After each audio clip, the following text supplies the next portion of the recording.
In our daily office readings today, we are graced with the beautiful vision of the holy city where we will at last be united with God in fullness of love, in a glorious consummation of eternal life and joy and peace.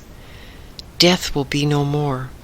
Mourning and crying and pain will be no more, for the first things have passed away.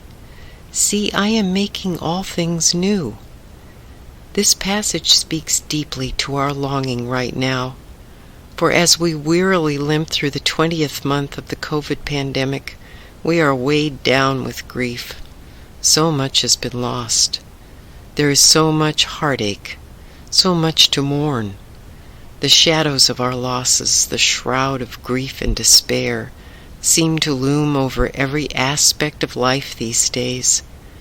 But this is not how God's story ends. And it is not how our story ends. God is creating something new, something astonishing, something beyond our wildest imaginings.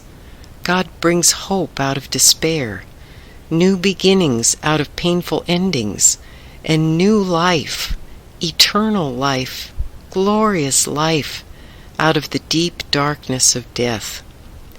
We cannot escape or bypass the grief that is so much a part of our lives, especially these days. We cannot pretend our mourning and crying and pain are not real. But in God's new creation, they will be no more. Everything that is hurting will be healed. Everything that is broken will be made whole. What is empty will be filled abundantly.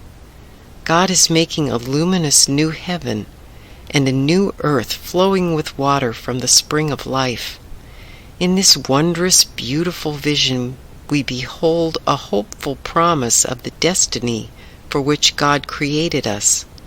God will tenderly wipe every tear from our eyes, and we will share in our Creator's eternal life of radiant, divine love, unending love, that destroys death forever.